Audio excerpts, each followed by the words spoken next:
Então, cuidar quando ainda não tem o diagnóstico e o convite para mudar quando o diagnóstico chega. Isso aí que ela está falando, assim, faz todo sentido, né? A gente não tem essa... Não é ensinado a isso, né, na verdade. Então, eu falo que muita coisa que eu passei lá atrás, questão de saúde, foi por falta de conhecimento mesmo, entendeu? E aí, a partir do momento que eu comecei a me preocupar mais com essa questão da saúde, de pensar nos meus filhos, na minha velhice, como que eu gostaria que fosse, como que eu gostaria de estar, né, ao lado do meu esposo também, aí fez toda a diferença. Então, hoje, eu me exercito, eu me suplemento, minha alimentação mudou assim radicalmente, né? As pessoas precisam ser ensinadas, né? Precisam ser doutrinadas a entender a diferença que tudo isso faz, né?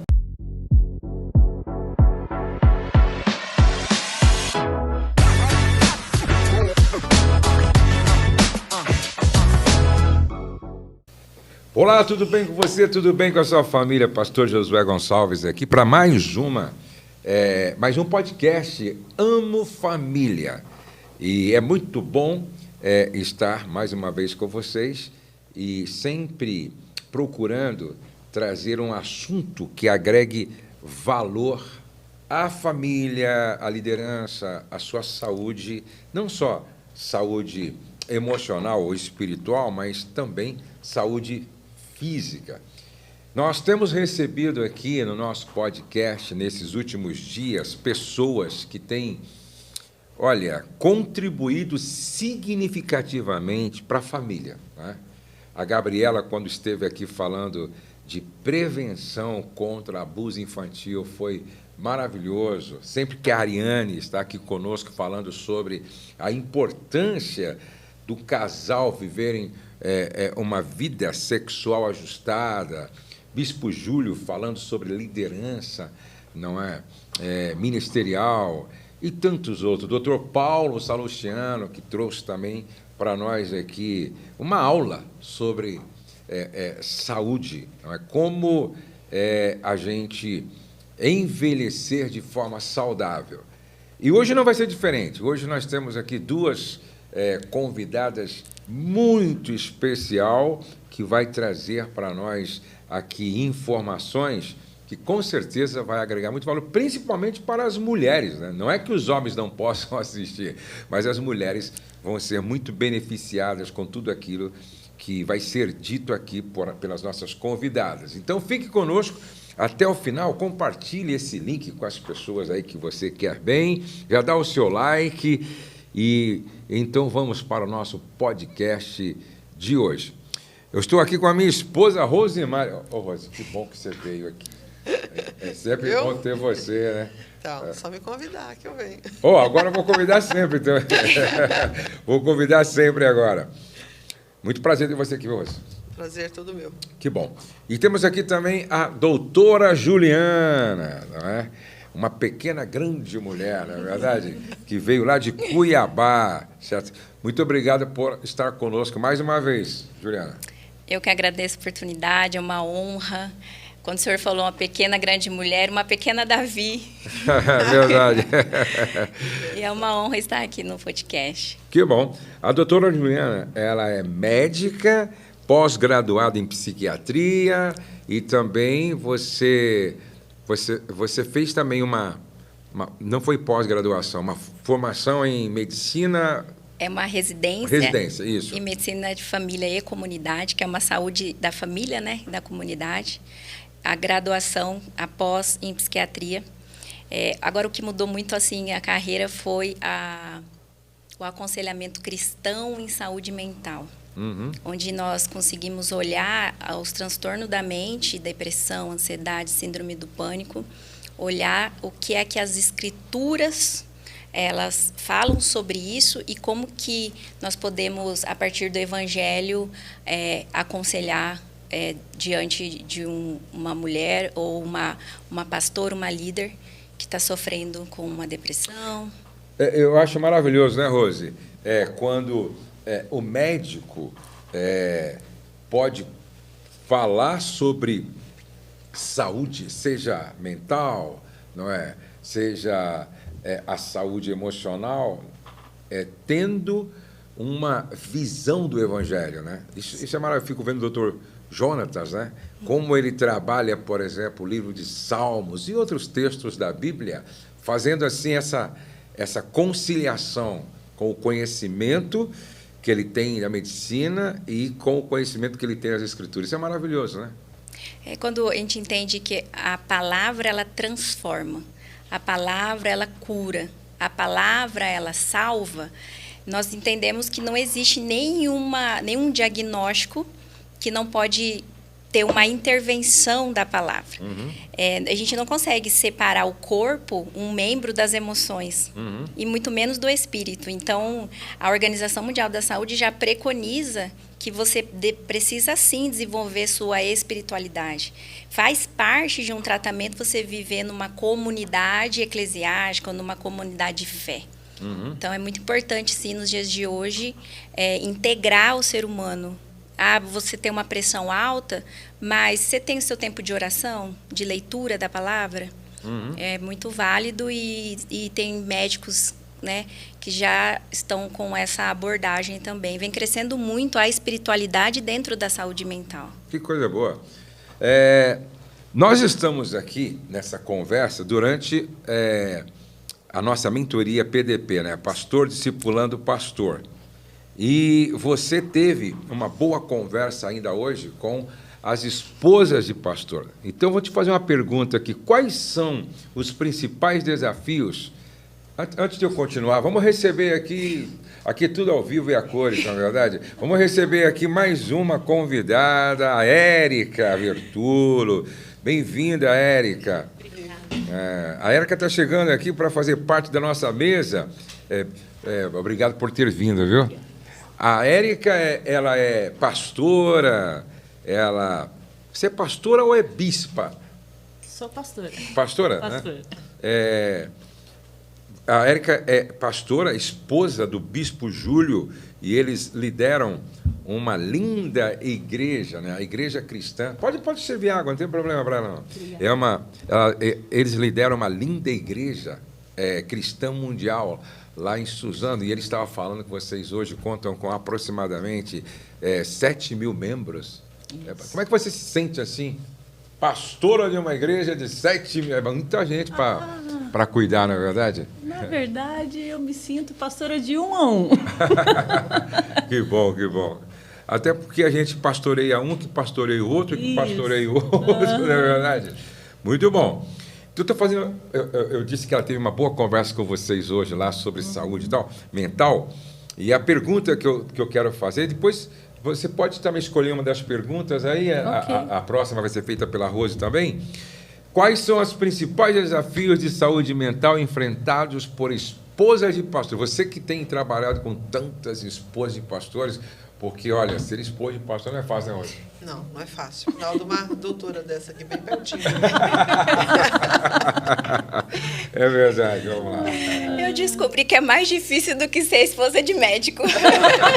Eu acho que é semelhante. Porque o esposo, deixa eu falar, a Juliana é casada com o doutor Paulo Salustiano, que também é da área da medicina, e a área dele é mais... Nutrologia. Nutrologia. É. Isso aí. Então, hoje nós estávamos ali pela manhã falando com as esposas dos pastores, as pastoras, e a pergunta que eu fiz é: será que o pastor, ele dá plantão 24 horas, né? Não dorme com o celular no silencioso, não desliga. E aí a gente teve a oportunidade de ver algumas que acordam pela madrugada que o telefone toca, nessa demanda eclesiástica. Então, ser pastora, né, estar na obra juntamente com o teu esposo que é pastor, ela é a única que nunca trocou de pastor. Ela não troca de pastor, ela não troca de igreja. É verdade. Né? Não é verdade? Porque as outras falam, não gostei desse aqui, vamos para onde? A gente não tem jeito. Então, nessa demanda, né, de não poder trocar de pastor. Não pode. De igreja também não. De igreja Nem também de não, nem de marido. É. E estar de frente tem, então, as demandas das dificuldades, né, de mulheres, né, de como mulher, né, todas têm, e a pastora, ela tem mais também. Por quê? Porque a gente percebe que ela tem uma caminhada solitária. Normalmente, a pastora, ela é a referência, ela é a mulher que está aconselhando, que está servindo, mas sozinha. Às vezes, ela fica tão sozinha que nem para o marido ela fala.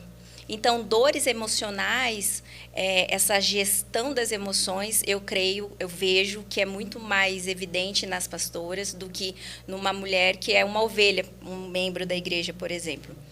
Tanto que vem aumentando muito o índice de ansiedade, síndrome do pânico, de pastoras querendo entregar a igreja, né, pastores também, ou pastores que precisam parar para cuidar da saúde da sua esposa.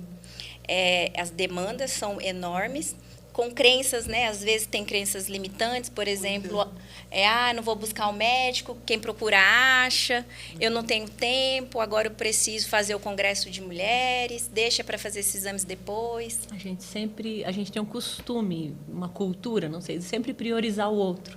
Isso foi ensinado, foi plantado para a gente, não sei como, e numa ótima intenção, sabe? De considerar o outro superior, mas a gente acaba, às vezes, em alguns momentos, ficando para trás, realmente. É interessante que a Bíblia diz assim, né?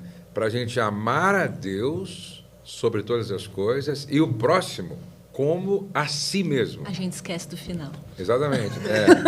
Na verdade, por quê? Porque se eu amo a Deus e não me amo, consequentemente, o meu amor para com o outro não vai ser esse amor que brota do meu amor a Deus. Sim. Porque quando eu amo a Deus, consequentemente, eu aprendo a me amar. E aí vai ficar mais fácil eu amar o outro. Mas, Rose, faz uma pergunta aí. Você como esposa de pastor, né? Vamos lá. Como a rotina ministerial do marido pode impactar a saúde emocional da esposa de pastor? Assim, o esgotamento. O pastor, às vezes, ele tem um ritmo e a pastora pode ter outro, porque nós somos seres diferentes, né? Eu tenho um ritmo, a pastora tem outro, a pastora tem outro, o pastor tem outro. E quando falamos em casal, este ritmo também é diferente. Precisamos ter eu digo assim, um prumo. Alguém tem que ter um prumo para dizer assim, até aqui eu posso ir. Quando você sabe dos seus limites, você não aceita que o mundo, nem a igreja, explore ou abuse, né? E essa demanda, ela é igual, eu falo assim, o serviço da igreja é praticamente igual ao SUS, não vai acabar nunca. Inesgotável, é verdade. Você vai chegar num plantão, você não vai conseguir atender todo mundo, e se você atender, vai chegar mais gente. E precisamos estar saudáveis, né? O apóstolo Paulo fala assim, que quando você for anunciar o evangelho, de maneira nenhuma você seja mau testemunho. Quando você vai anunciar o evangelho, você tem que estar de uma forma que você não vai ser reprovada.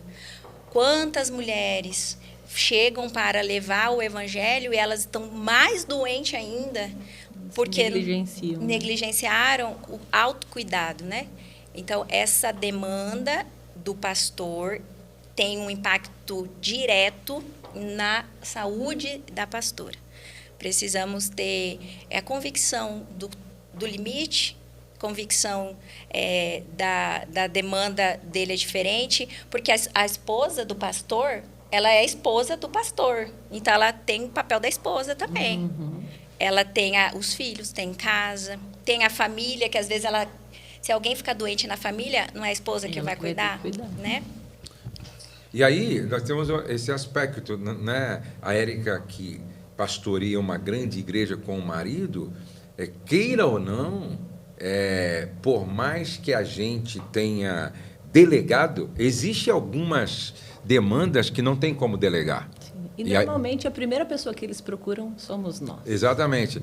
E aí, se eu, pastor, não tomar cuidado, eu corro um sério risco de dar tudo de mim para o rebanho e não sobrar nada de mim saudável para a família. Fala um pouquinho sobre isso. Graças a Deus, Deus nos guiou de uma maneira diferente desde o início, né?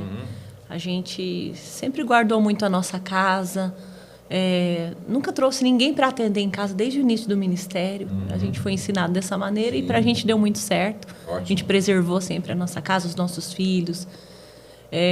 Assuntos da igreja, a gente aprendeu, a gente combinou desde o início, vamos tratar na igreja, né? Porque você está indo para casa, surge uma situação ou outra, e a gente sempre quis preservar muito os nossos filhos. É claro que uma coisa ou outra, eles fazem parte da igreja, né? Algumas coisas eles vão vivenciar, tudo, mas a gente sempre separou muito bem isso e resolver assuntos da igreja na igreja, né? A gente prioriza isso. E a gente consegue separar bem o nosso tempo, graças a Deus, assim. A gente foi descobrindo meio que sozinho, mas a gente criou o nosso sistema, assim, e isso foi... Agora, uma coisa que você falou do ritmo, né, do pastor. Eu lembro que eu era criança, e eu, às vezes, almoçava na casa de uma amiga, depois da escola dominical, ia almoçar na casa da amiguinha, voltava para o culto à noite, e às vezes eu via os pais das minhas amigas deitados no sofá, e aquela luta, a mãe falando, vamos para a igreja, vamos tomar banho, vamos se arrumar. E eu olhava aquilo me assustava. Eu lembro que uma vez eu fiz uma oração, eu era muito pequena. Eu falei, Deus, não me dê um marido que eu precise empurrá-lo, carregá-lo, que seja um peso para o ministério. E Deus levou isso muito a sério. E haja perna para aguentar, para alcançar o Júlio, para acompanhar, porque ele é muito intenso em tudo que ele faz. Mas, glória a Deus, assim, a gente aprendeu a distribuir, mas você falou, e o meu ritmo... e Deus atendeu ao pé da letra. Mas o nosso ritmo é muito diferente, né? Então, eu sei até onde... Às vezes, lógico que a gente se atrapalha, mas a gente procura, eu falo, amor, até aqui eu consigo, daqui para frente vai você. A gente tenta equilibrar dessa maneira e a gente se entende. Então, resumindo aqui para as esposas de pastores que estão nos ouvindo a Juliana e você, então seria assim, ó, marido, entenda que o ritmo de vocês dois são diferentes e respeite cada um o ritmo do outro, não é verdade? Segundo, é muito importante que você entenda que você não vai conseguir resolver o problema de todos os membros da igreja, e nem foi para isso que Deus te chamou, né? Terceiro, aí é o que você disse. Olha que coisa bonita, né, Rosa? Não leve problemas da igreja para sua casa, entendeu? E nem leve pessoas. É claro, eu até entendo, eu sei o que você falou. Às vezes é numa emergência, que é uma questão de vida ou morte e tal, Sim. E você vai falar para o cara, pô, vem aqui em casa. Mas que isso não seja o normal, o comum. Mas a gente acostumou a falar assim, vamos para a igreja. A gente treinou. Às vezes dá um pouco mais de trabalho, mas para a gente se preservar as crianças. Isolar de alguns problemas que são desnecessários e não diz respeito a eles. Se isso é possível fazer, é o melhor caminho, né? Então, fica aqui esses conselhos, né? Mas eu lembrei aqui, Rose, de quando você teve aquele problema de câncer no seio, e no tratamento, o que o médico disse para você que sempre provoca o despertar das células cancerígenas? Lembra disso? É o estresse, né? Ele falou que era para me evitar muito o estresse, né? Não entrar muito em problemas dos outros. Quase impossível, né? Mas, assim, ele falou realmente sobre o estresse, né? Que eu deveria me poupar e viver uma vida mais tranquila, mais pacata possível, o que é bem complicado para nós como esposa de pastor. E a pergunta, então, é a seguinte, doutora Juliana, é verdade que o estresse, não é, pode ativar células cancerígenas? As citocinas inflamatórias. As citocinas inflamatórias que o estresse libera pode alterar todos os eixos de células, altera hormônios, altera até glicose. Então, o estresse é algo que é o desafio para a humanidade, né? O estresse, mas o que eu vejo também, pastor, que são dois tópicos assim muito importantes para as pastoras. Eu me lembro Elias quando ficou na caverna e que os dois anjos foram lá falaram, come, agora deita. Aí depois come de novo. Mas no final ele falou assim, porque a caminhada é muito grande. Então, vamos lá, se somos pastoras, hoje eu estou falando somos pastoras. Toma posse. Se somos pastoras e temos uma caminhada muito grande, nós temos uma obrigação imperativa para anunciar e pregar. Então, essa caminhada, ela demanda o quê? Alimento e descanso. Então, mais do que preparar para ser a pastora e para continuar saudável nessa obra, do que, de repente, chegar e... estou com pânico. Então, perdi o casamento ou perdi tanto tempo da minha vida, porque agora vai ter que tomar tantos remédios, agora vai precisar fazer uma tal cirurgia. Então, como nós temos esse conhecimento, esse entendimento, você que é pastora, se prepare para essa caminhada muito grande, para servir e transbordar nessa igreja. Se prepare como? Uma alimentação que te gere energia. Já que o marido, por exemplo, tem um ritmo, você precisa comer alimentos que te gerem energia. Então, dormir bem, comer bem, cuidar dos nutrientes, dos aminoácidos, dos hormônios, se preparar para ser pastora. Você é pastora agora, então mude teu estilo de vida. Nós nos preparamos para ser médico, para ser dentista, para ser empresários, né? Preparamos para ser mãe. Hoje, quando você está grávida, você faz cursos de como trocar fralda e tudo mais.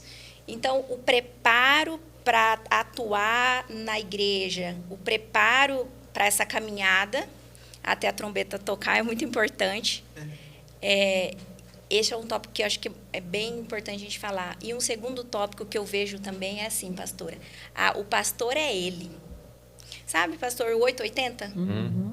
É assim, você que quis, então agora... Assuma. A maioria nunca quis. Esse é o detalhe. Muita coisa cai no colo.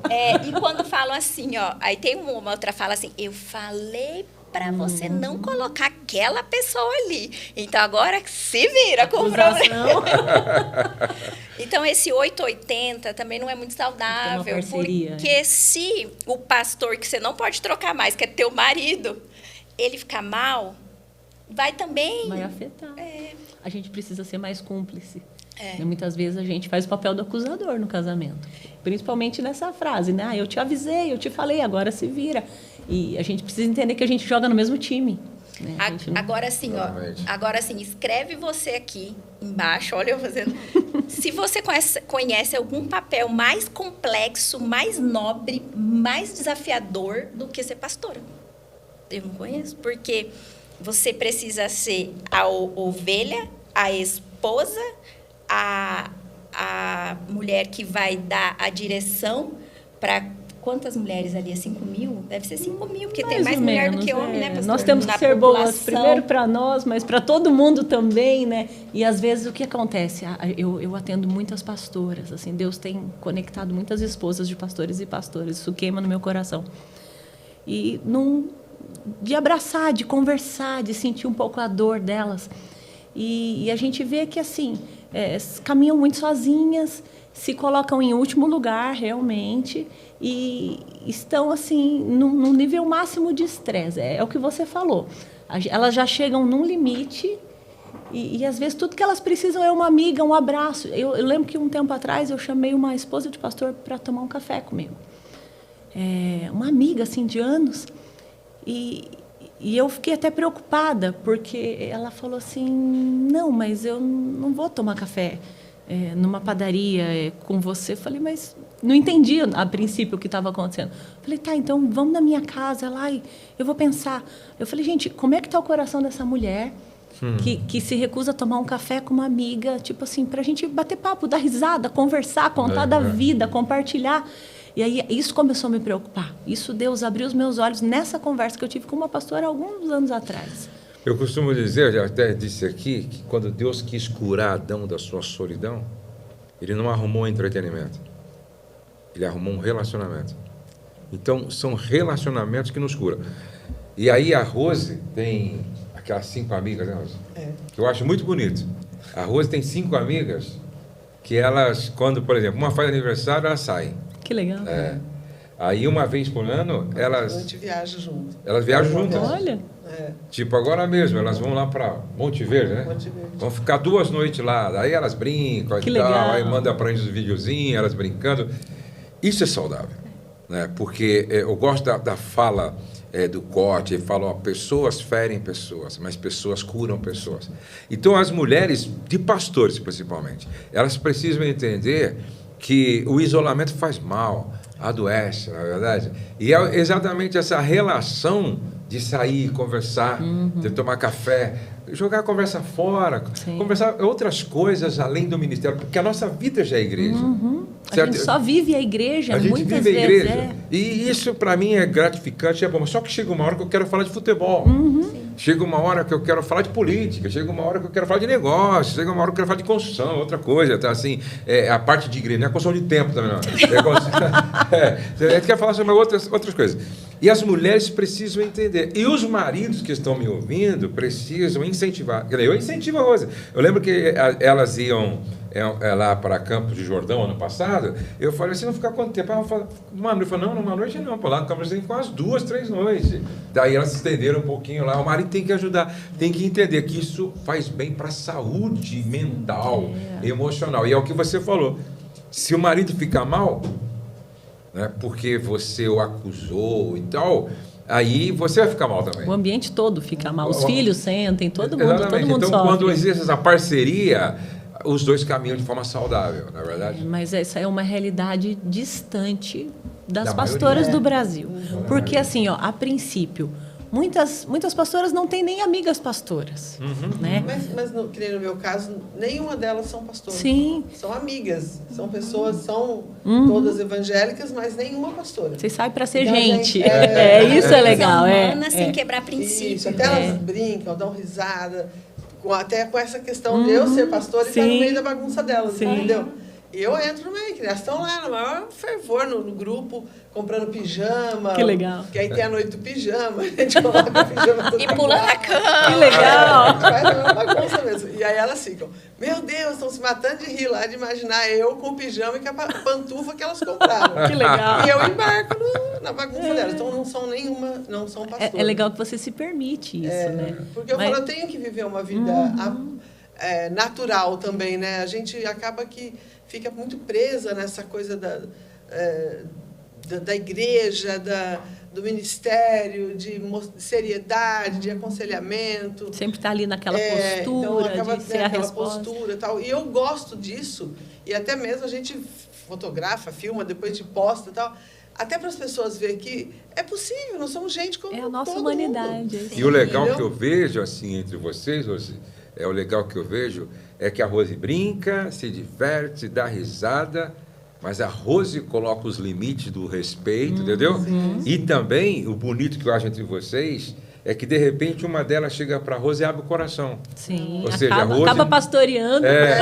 E a Rose não perdeu a autoridade sobre as amigas, sobre essas legal. amigas dela. Tanto é que tem uma que ela é mais dodóizinha, todo mundo fala, é só a pastora para colocar ela no lugar. Para dar jeito nela. Tem a sabedoria entre ali. nós ali a gente brinca, elas Que dão legal. risada e tal. Mas, assim, realmente elas me respeitam muito, tudo. É uma brincadeira muito saudável, mas tem um momento também que... Às vezes é como uma mãe, né? Que sai com seus filhos e fala, vamos lá, vamos brincar, vamos sorrir e tal. Porque tem algumas pessoas que espiritualizam tanto tudo que aí não te dá a liberdade de sorrir. Esses dias eu atendi, me lembrei agora de uma pastora que ela, sofrendo tanto com essas crenças religiosas, uma religiosidade, ela se tornou pastora e ela cortou todas as amizades dela de infância. Isso é muito comum. E quando ela, então, entrou nessa depressão, ela não tinha nenhuma amiga mais, não tinha. Não tinha para onde voltar. Aí ninguém me ligou, ninguém está comigo. Eu perguntei, mas você tem amiga, alguma amiga? Quando ela se tornou pastora, ela cortou as amizades.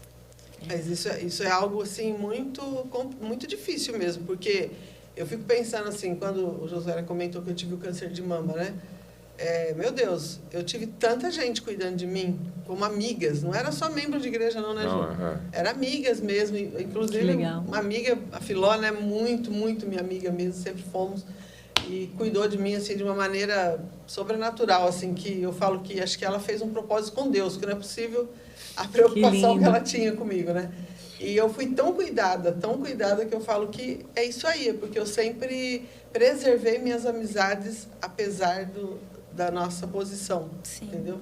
Nunca deixei de ter amizades, amigas e pessoas, me relacionar com outras mulheres, assim, por causa da posição. Eu sou pastora, eu não posso, não. Eu nunca deixei disso. Acho que o nosso ministério vai ter muito mais sucesso quanto mais humana a gente for. Exatamente. A gente vai alcançar o coração das pessoas. Sim. Assim, como o pastor falou, né? A gente tem muita gente, mas uma coisa que a gente sempre preza é o gabinete. Isso. Porque assim, tem pastores, pastoras que nos ajudam a atender as pessoas. Mas se eu abro mão, e é muito fácil abrir mão do gabinete, porque Sim. tem gente para fazer isso. Só que se eu abro mão disso, eu começo a perder a noção da realidade da vida das pessoas. Eu perco a empatia e eu começo a viver numa bolha, eu começo a viver isolado, porque a minha realidade é diferente da realidade das pessoas, né? A condição é diferente, o nosso ambiente, a gente vive uma realidade diferente. Meu marido é pastor, o marido da irmã, muitas vezes, ele está no bar, bebendo, fazendo outro... E assim, e a gente acaba se isolando. Então, a importância da gente estar ali próximo das pessoas, ter um coração empático, né? Ouvir ali, mas o segredo para a gente não adoecer, no meu ponto de vista, é aprender a guardar o coração. Isso, é guardar o coração. Alguém me perguntou uma vez, Josué, depois de ouvir tantos problemas no SOS, né? 50 casais contando problemas, e aí você para aqui é um problema, para ali outro problema, aí vem um outro só problema, né? E tal. Como é que você faz? Foi o seguinte... Quando eu vou para casa, eu deixo esses problemas pendurados em alguma árvore. Que bom que é aqui. Eu deixo esses problemas pendurados em alguma árvore. Eu lembro uma vez que eu cheguei em casa, no portão, eu conversando comigo mesmo, falei, Josué, é o seguinte, daqui para dentro agora, nenhum problema. Então, isso daqui vai ficar para cá, isso aqui... Meu pai me ensinou isso aqui, vai para cá, agora daqui para dentro eu vou curtir a minha esposa, vou curtir meus netos, vou curtir meus filhos e tal, porque senão você adoece. Agora, tem uma questão, doutora Juliana, que é muito comum, vocês podem até, acho que, confirmar. Hoje está na moda, né? Das mulheres mandar para mim esse pedido de ajuda, o que eu faço com o meu marido narcisista? Ou então, aquela minha sogra narcisista, virou uma moda, e as pessoas, na verdade, nem sabem muito bem o que é isso. Fala um pouquinho sobre isso para nós. Nessa era da internet, onde um curso de final de semana, ou você sai dando diagnóstico para as pessoas, transtorno narcisista é algo muito sério. E nós temos vários graus e também tipos de transtornos, né? Alguns, o médico tem até uma dificuldade para conseguir dizer se é narcisista ou não. Agora, tem uma coisa que eu sempre falo. Quem tem um transtorno de personalidade narcisista, normalmente ele não caminha com uma pessoa normal. Então, a vítima, essa mulher, ela busca sempre, quando ela está... se meu marido é narcisista... Ou ela pode ser uma codependente, ou ela é uma dependente, ou ela pode ser uma borderline, ou ela pode ser uma bipolar.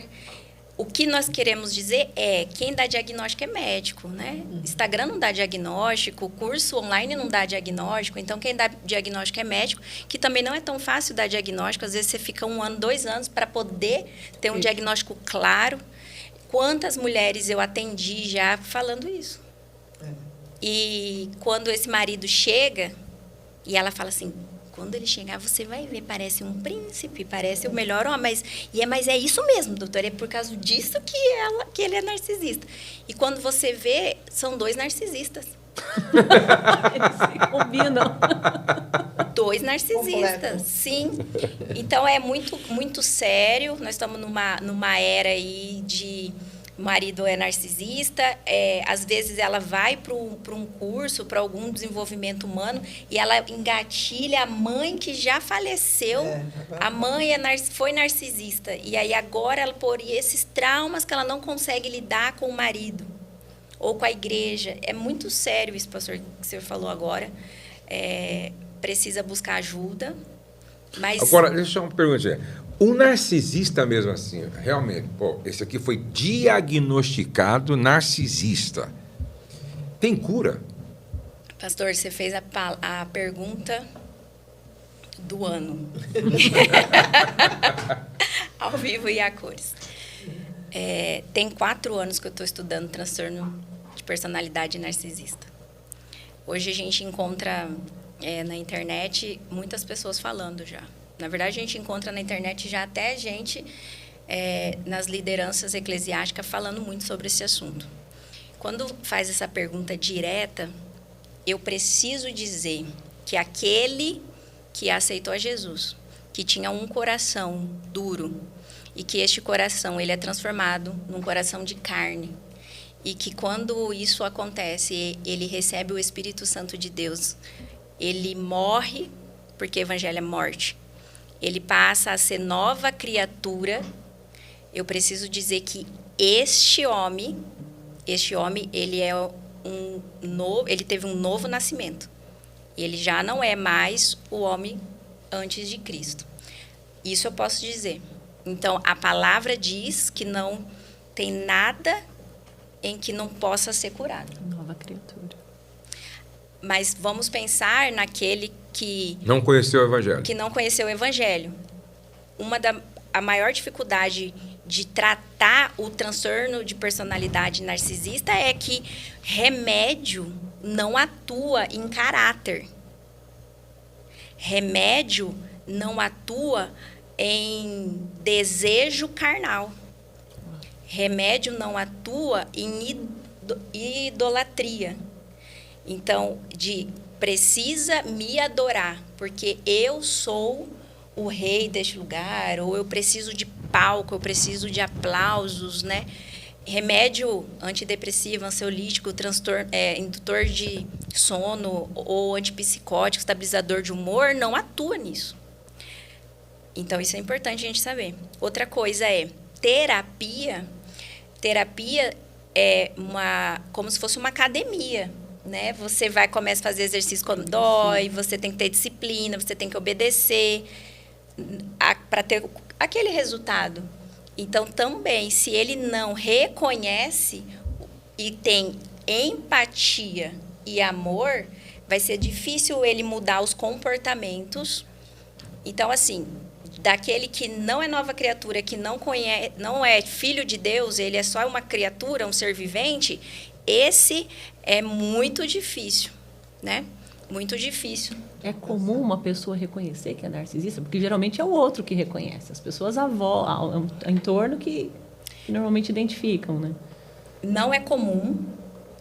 Às vezes ele faz um comportamento que a gente fala assim, de gaslighting, que é assim, ele aceita o que você está dizendo, porque percebe que você enxergou quem ele é, e aí para buscar você novamente como vítima, ele aceita o que está dizendo, sim, realmente você está sem dormir, sim, realmente você perdeu tua identidade, você agora está sofrendo, eu vou mudar.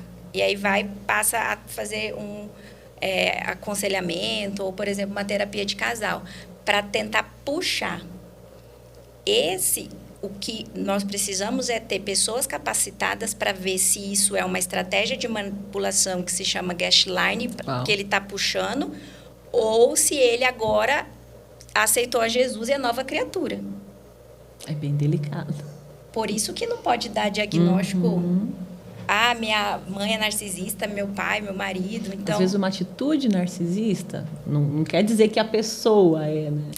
Na verdade, assim, uma atitude de manipulação, às vezes, nem todo manipulador é narcisista, né?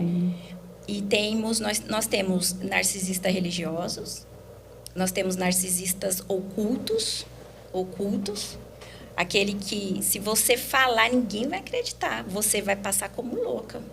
Ele é a última pessoa da fila. É o príncipe. Como diz? Nós temos narcisistas grandiosos, aquele assim que, meu Deus, ele chega para tudo. E a gente tem variações, né? Então, assim, é um assunto extremamente delicado hoje dentro da igreja. Hoje é um assunto que está em alta, mas que tem poucas pessoas que falam sobre isso.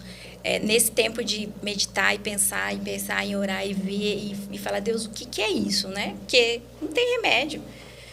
A gente precisa voltar para a palavra. Então, se eu olho e vejo que nova criatura e que agora eu não vivo mais as coisas, os meus desejos, o meu eu, e que teve morte de si e Cristo vive em mim, quando isso acontece, aí sim nós temos uma cura. Uma chance, né? Mas eu não posso falar que não cura, pastor, por quê? Porque se eu disser que não cura, nós vamos ver, por exemplo, um drogadito, alguém que era alcoólatra, alguém que era escravo da pornografia e que foi transformado pelo Evangelho. Não, eu acredito também. Eu acredito que o poder do Evangelho é suficiente para curar o ser humano de qualquer problema, seja mental ou físico. Uma outra questão importante que é bom a gente levantar aqui é depressão, né? Em termos de percentual, a porcentagem é maior entre os homens ou as mulheres? Entre as mulheres, mas a incidência agora ela vem aumentando com maior vulnerabilidade nos jovens, adolescentes e jovens. Com depressão? Que coisa. É. Agora, quais são os sinais, vamos supor que as mulheres que estão nos assistindo aqui, quais são os sinais que evidenciam o início desse processo depressivo? Que é para ficar atento, assim. Desesperança. Então, assim, depressão, deprimido, tudo deprime. É uma depressão, né? Depressão. Então, pensamentos deprimidos. Corpo deprimido. Um corpo deprimido. Então, o corpo fadigado, cansado, pensamentos negativos, sem esperança, acima de 4 semanas, provavelmente está instalando um transtorno depressivo. Um transtorno depressivo. Então, para ficar mais fácil, seria a falta de esperança, o pensamento negativo, né? Eu não acredito que pode melhorar isso. Não acho que vai conquistar, eu desisti. Então, acaba essa esperança, essa motivação de vida. Pensamentos negativos, de culpa. Dr. Jonas fala muito sobre o toque religioso, né? Então, essa culpa eclesiástica também.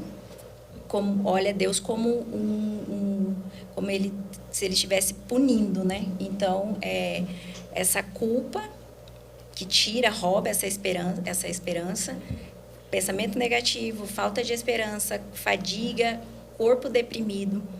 Agora, tem algo assim que é bem importante para a gente falar, principalmente para as pastoras, né? Comportamentos de isolamento. Então, acabou o culto, quer ir embora rapidão para casa. Ou, por exemplo, não preciso ir, ninguém vai notar, não vou. São comportamentos em que ela pode ficar sozinha em isolamento. Isolamento é diferente de solitude, né? É diferente de separação para santificação. Então, a gente precisa diferenciar. Você está separada para santificação e para um novo tempo, ou está separada, está isolada, porque não tem mais força, né? Está deprimida. E o que a mulher deve fazer nesse sentido? Agora, por exemplo, a depressão, ela é uma alteração hormonal, ou falta de alguma vitamina, falta de atividade física, alimentação? O que é? Que desencadeia, né? Tem muito a ver isso ou não? Da mesma forma que quando nós vamos tratar alguém de forma integral, precisa passar tratamento para o corpo, para as emoções e para o espírito, nós entendemos que quando nós fazemos o diagnóstico, a gente não consegue também dizer só a menopausa. O que a gente consegue dizer é que a menopausa torna a mulher vulnerável para o início de uma depressão. Porque é numa fase em que ela não tem estradiol, progesterona, nem testosterona. É uma fase de envelhecimento do corpo. É uma fase em que o estrogênio diminui e ele que é o protetor do cérebro. Então, a Juliana, por exemplo, de 40, provavelmente será diferente da Juliana de 50. Então, se eu entro nessa menopausa sem o estrogênio, testosterona e progesterona, e aí com a minha história, eu posso ficar vulnerável a entrar num estado deprimido. Então, hormônios, neurotransmissores, processo de outros diagnósticos, obesidade, sedentarismo, tudo vai piorar ou vai deixar mais vulnerável a um transtorno mental.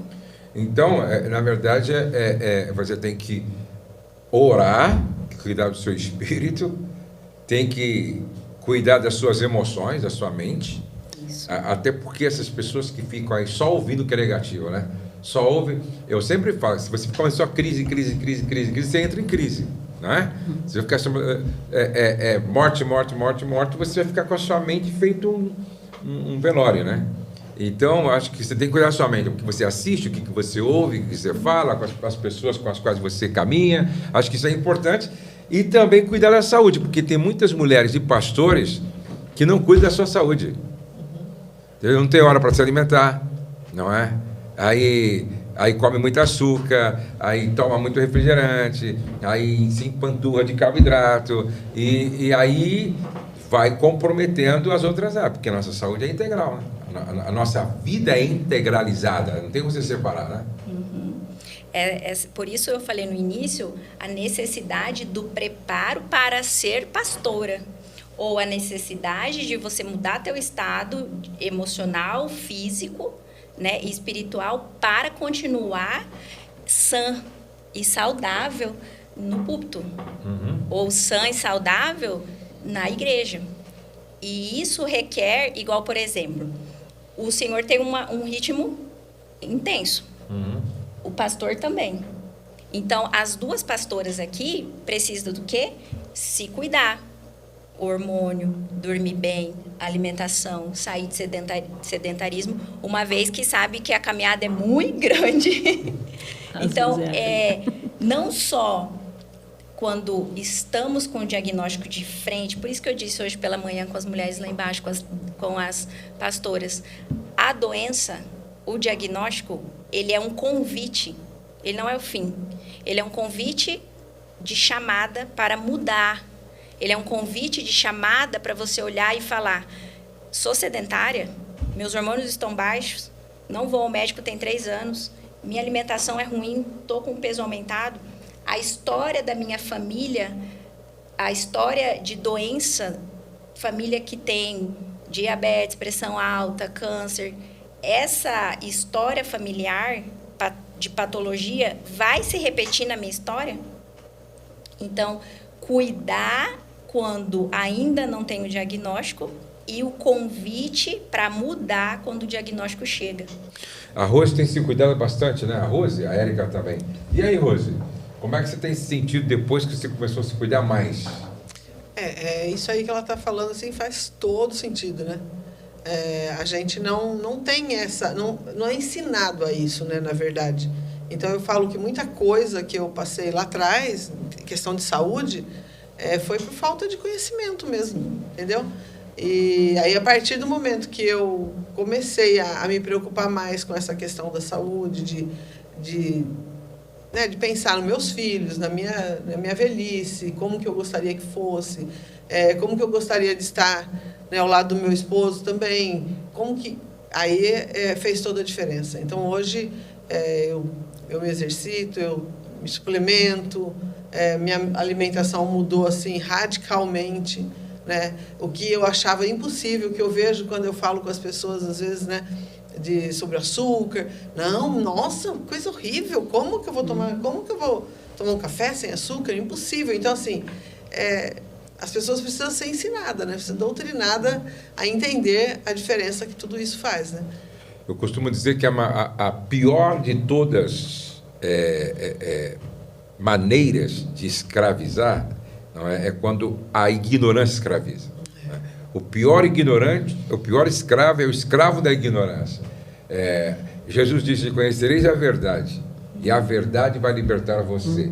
Então, o conhecimento, ele é libertador. Agora, pior do que não saber é saber e não praticar, não é verdade? Não obedecer. É verdade. Depois que a gente fica sabendo, né? Eu nunca me esqueço que eu fui com a Rose levar o pai dela no cardiologista, né? E o pai dela tinha um problema sério no coração. E aí ele atendeu a gente fumando, né? Naquela época, né? Fumava em todo lugar, né? Fumava em todo lugar. Isso faz quantos anos? 40 anos 40 atrás, sei anos. lá. Aí eu perguntei para o cardiologista: cigarro é bom para o coração? Ele ficou bravo comigo. Ele ficou bravo comigo, entendeu?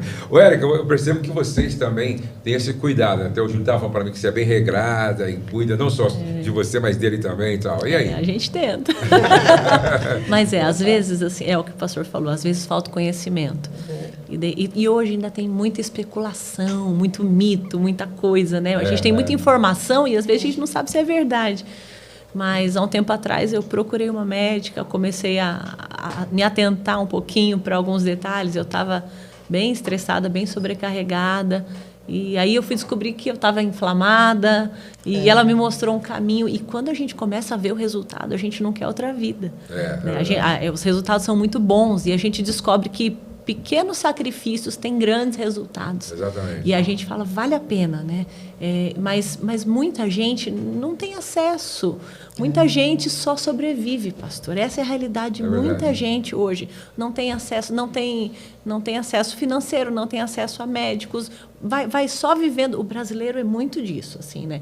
Nós somos privilegiados. A gente vê a graça de Deus, a bênção de Deus, mas muita gente só sobrevive. É o que dá, é o que consegue, conseguir pagar as contas ali. E essa é a realidade do brasileiro e de muitas esposas de pastores. Então, assim, se ela conseguir ali botar uma comidinha, fazer um básico, deixar tudo ajeitado, ela já está feliz e satisfeita. Né? E graças a Deus, assim, Deus tem trazido luz, sabedoria. A gente tem conseguido ajudar algumas pessoas, a gente vai trazendo um pouco de conhecimento, uma nossa experiência, a gente vai compartilhando e tem mudado a realidade. Né? A gente vê, assim, a gente tem uma área de influência até grande, mas assim, só a respeito dessa médica que eu comecei, e as pessoas viram a diferença e muita gente me procura e me pergunta. E assim, mais de umas 15 ou 20 mulheres da igreja já emagreceram. E a gente não vai para emagrecer, a gente vai para se cuidar, fazer uma modulação hormonal. E a gente vê que o resultado é muito bom.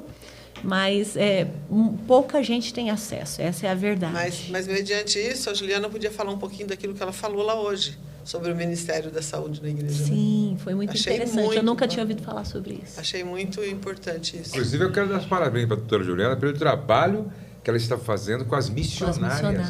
Eu achei isso eu nunca assim, tinha visto isso de uma forma agora assim, organizada, de um cuidado com as missionárias que estão no campo. Conta um pouquinho para a gente. A gente tem uma urgência gritante assim, na igreja a respeito da saúde. E implantar uma cultura de ministério de saúde dentro da igreja é algo de um alerta e de uma necessidade gritante.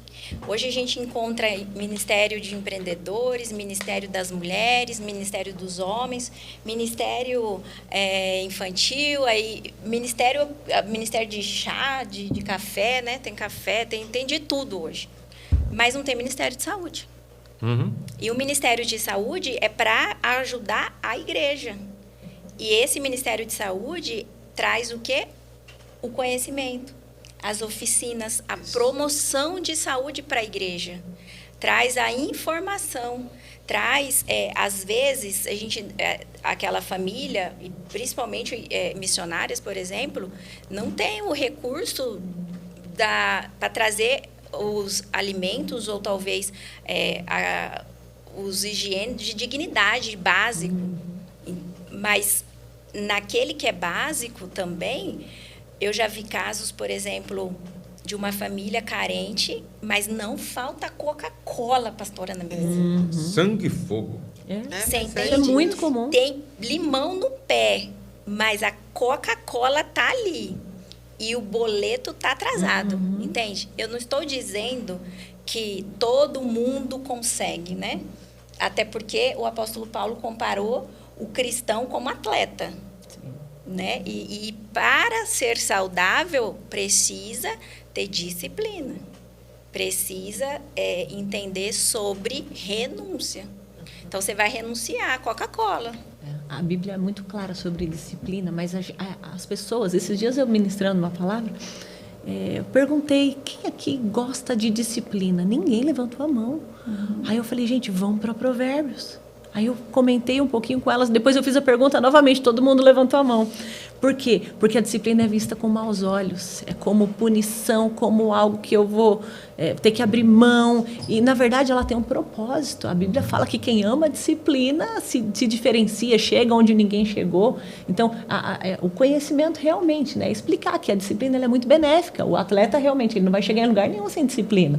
E isso precisa ser a sabedoria, realmente. Tem uma frase que eu sempre digo, né? Que quem não se submete à dor da disciplina hoje, amanhã vai ter que chorar com a dor do remorso, com a dor do arrependimento. Eu conversei com uma missionária que hoje ela tem 130 quilos. E ela está num campo missionário. Meu Deus. E nesse campo missionário não tem academia, não tem nem elástico, não tem nem recurso não nenhum. tem recurso. Acontece que se essa mulher ela chegar num estado que ela vai ter que parar, ela ter que se internar ou, por exemplo, acontecer um mal súbito, alguma coisa nesse sentido, o que é que sofre? Aquilo que nós temos como missão, que é expandir o reino. Então, o cuidado com as missionárias é para expandir o reino. E quem consegue anunciar a palavra, ou quem consegue a expansão de igreja, se os líderes ou se aquele que está de frente para anunciar ficar doente.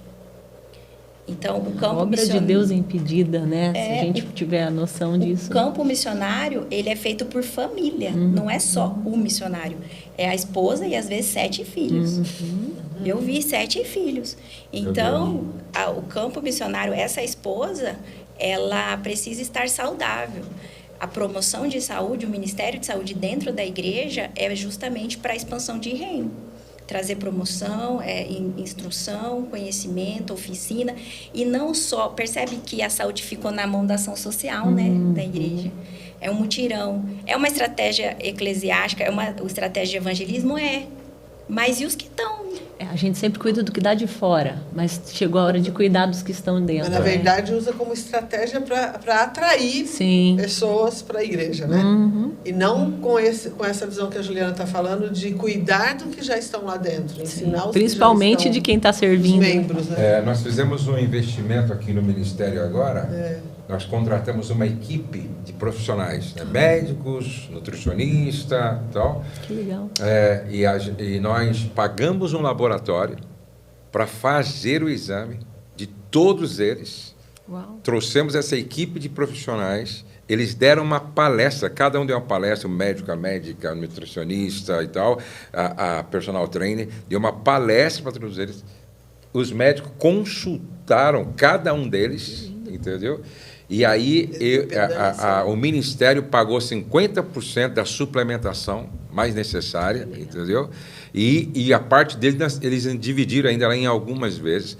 E agora nós vamos fazer aqui uma brincadeira, certo? Que vai ser uma competição, dividindo eles em grupos, e cada um que emagrecer, ou que estiver precisando emagrecer, perder massa gorda, ganhar massa magra e tal, vai ganhar, a gente vai dar R$10 mil para a equipe daqui a 3 meses. Que legal. Entendeu? Tudo com a intenção de ter um time saudável, não só espiritualmente, não é verdade? Mas é espiritual, emocional e físico. Rose, muito obrigado por ter vindo, meu amor. Que bom! Doutora Juliana, obrigada, foi muito pastor. Bom, é sempre bom ouvir você, viu? Pastora, Deus abençoe. Érica, foi muito bom ouvir vocês. E que vocês fiquem com esses conselhos aqui, né? E sabendo que cuidar da saúde é cuidar do templo do Espírito Santo, né? E se você não cuida do templo do Espírito, será que você cuida de outras coisas? Das outras coisas? É tão importante quanto, na verdade? É uma forma de amar a Deus, né? É uma forma de amar a Deus, é verdade. Outro dia, o Luciano Subirá disse assim, quem aqui morreria por um filho? Aí todo mundo, né? Então, por que você não vive por um filho? Uau. Se cuidando mais. Isso aí. Olha, nós ficaríamos aqui conversando a tarde toda, mas nós vamos ter outras oportunidades. Deus abençoe você, sua casa, sua família. Compartilhe esse vídeo. O céu não está em crise, Deus está no controle, nós cremos em milagres e a nossa família continua debaixo da graça de Deus. Até o nosso próximo encontro.